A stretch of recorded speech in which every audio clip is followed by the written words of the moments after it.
I don't know whether Uhuru is going to Ruto. I don't have such information.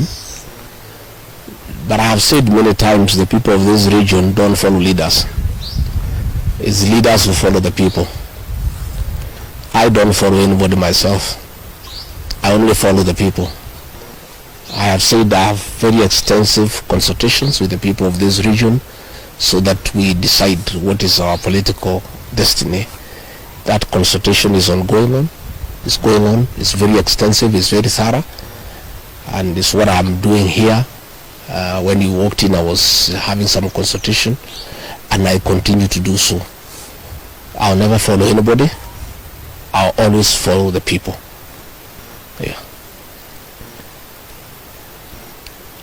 In this administration. And if this unit is not dismantled, we'll be giving the name of the building and the full names of that officer and his cousin in this administration. And these people are not answerable to the Inspector General of Police. Your guess is as good as mine as to who is the commander of that unit. Let me emphasize that killing our children will not quell the anger of the Kenyan people. People are very angry with this administration. Abducting young people is not a solution. You must address the cause of the disquiet, of the discontent. Why are people aggrieved with this administration? That must be dealt with. Abducting these children and killing them is not a solution. And I must remind my friend and brother, Dr. William Ruto, that since independence, no government has ever gone for children. This is the first administration in the history of this country to target children for repression and persecution. Even the colonial administration, brutal as it was, it never went for the children. And the question the president must address is simple. Why has everybody turned against you and the administration in only 2 years? That is what you need to interrogate instead of persecuting these children. Again, he must understand the law of nature. Nature abhors vacuum.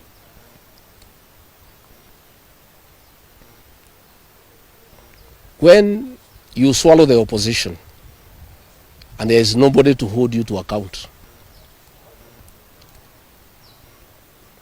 when you capture parliament and other institutions of oversight, since nature abhors vacuum, other formations will emerge to oversight you and hold you to account.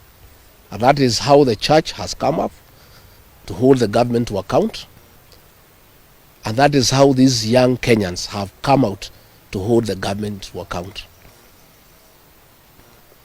In the unfortunate event that these children were to be muzzled and silenced through death and abductions and other extrajudicial methods of silencing dissent, some new formations will also come up to hold the government in check because nature abhors vacuum. So the amount of repression that is going on in the country is unparalleled, it is unprecedented, and it needs to come to an end. I have just learned we have a prayer meeting in Shamata Ward in Nyandarua tomorrow, where I have a farm. The residents of that ward normally meets once in a year for prayers to close the year. We have prayers tomorrow. And the police commander there in that county is intimidating leaders to cancel those prayers, that they will not be allowed to take place, that they need a permit. I want to tell the county commander in Nyandarua that you don't need a permit to hold prayers. Again, is this repression by this administration. Even if you stop the people of Nyandarua from holding prayers, that will not change their political views of what they think about this administration. I want to say the prayers will go on. I'll be in attendance with the residents of Shamata. And if the police want to come and stop the prayers, they can go ahead. But that will just enrage the people even more. And those tactics of using police to stop prayers were tried by the previous administration. And the president knows how it worked out. You just agitate people more. You make people more rebellious. There is no need for police to interfere with people's rights of expression, of association, and the freedom of worship.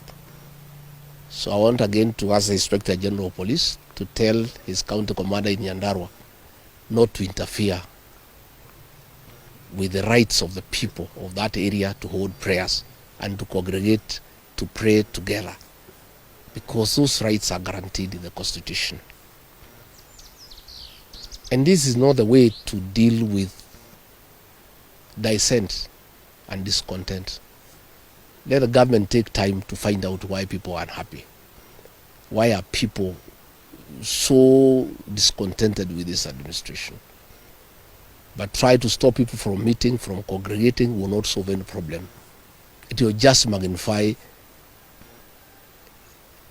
an already bad situation. And I can tell them it will not work. It's an exercise in futility.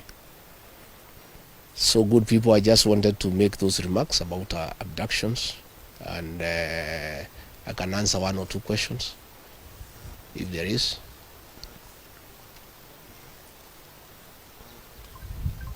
Kosawa?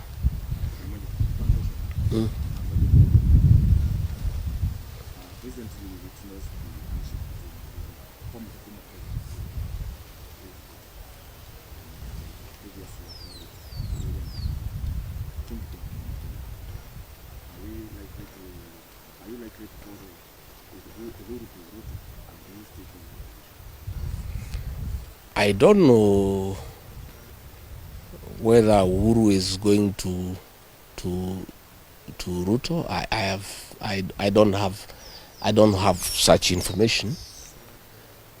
But I have said many times, the people of this region don't follow leaders. It's leaders who follow the people. I don't follow anybody myself. I only follow the people.